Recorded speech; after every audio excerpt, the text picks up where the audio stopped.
107 years. 107 years the Lord has let me wake up on this good green earth.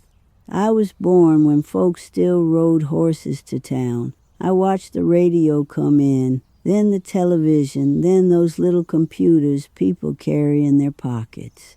I've buried friends, raised babies, and seen more new and improved health fads than I can count on these old fingers. Name's Clara, Belle, Thompson, and every young doctor who wagged a finger at me about what I ought not to eat. Well, most of them have already had their funerals. They show up with shiny charts and big words and tell you the answer to long life comes in a plastic bottle. But I'm here to tell you, it doesn't come from a laboratory.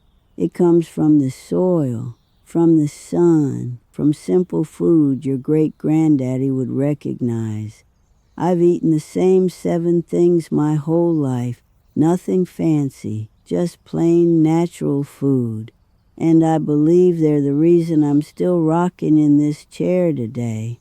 Okay, grab a piece of paper to write them down. So the first one, and don't you roll your eyes now, is garlic. Raw, cooked, roasted, I don't care how you take it, just take it. My mother crushed a clove every single morning and swallowed it like medicine, and she lived to be 94 with a sharp mind and a strong heart. I've done the same thing most of my life. People keep their distance because of breath sometimes, but I keep my health. Garlic is God's antibiotic. It thins the blood, fights infection, keeps the heart clean. Don't let anybody talk you out of it. And here's something else. You should crush it and let it sit a minute or 2 before you cook it. That's when the good stuff wakes up. We didn't know the science word for it back then, but we knew it worked. Number 2 is sweet potatoes, not the ones loaded with marshmallows at Thanksgiving. I'm talking about a plain baked sweet potato with maybe a little butter. We ate them 3-4 times a week growing up in South Carolina. They were cheap and they were filling and they were good. I always liked eating them. What I know now is they're packed with slow, steady energy. They don't spike you up and drop you down like that white sugar does. They feed your body the right way. The orange color, just like my daddy always said. That's where the medicine lives. And when preparing them, leave the skin on when you can. That's where more of the fiber sits. Keeps things moving the way the Lord intended. Third is leafy greens. Collard greens, mustard greens, turnip greens. We cook them low and slow with a little smoked meat for flavor. People these days are just discovering kale like it's some kind of miracle. Honey, black women in the South have been eating bitter greens since before this country had a name. They clean your blood and keep your bones strong. They give you iron and folate and things your body is quietly begging for. I eat greens at least 4 days a week, and I always will. And some people made this mistake, but don't pour off all that cooking liquid. That's nourishment too. Food number 4 is bone broth. We just called it pot liquor, the liquid left in the pot after the meat and vegetables were done. Mama never threw it away, not a drop.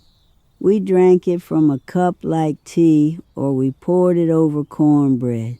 That broth is rich with collagen and minerals that come straight out of the bone.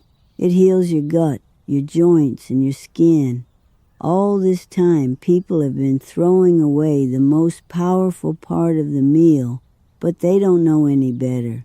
When my knees started talking to me in my 80s, I started drinking a warm cup every morning, and they quieted right down. It ain't hard to make it. Grab your leftover bones, boil some water, then lower it to the softest simmer for a long time. That's the trick. You need to cook it for some hours. You can't rush goodness. Fifth is beans. Pinto beans, black-eyed peas, butter beans. We ate some kind of bean almost every day. Beans are humble food, poor people's food, some would say. I say it's wise people's food. They're full of fiber and protein, and they feed the good bacteria in your gut. And your gut, let me tell you, your gut is connected to everything. Your mood, your memory, your energy. You want to feel good? Start with your stomach, and your stomach will love you back if you feed it beans. Soak them overnight. Rinse them well. Cook them slow. Your belly will thank you. Right, so the number 6 is raw honey. Not that pale stuff in the plastic bear at the grocery store. Real, dark, local honey straight from the hive. A spoonful a day. We used it on everything. On biscuits, in tea, on wounds when we had no medicine. And that's just it. Honey is medicine. It's been medicine for thousands of years. It keeps your immune system ready. It soothes your throat, your stomach, your nerves.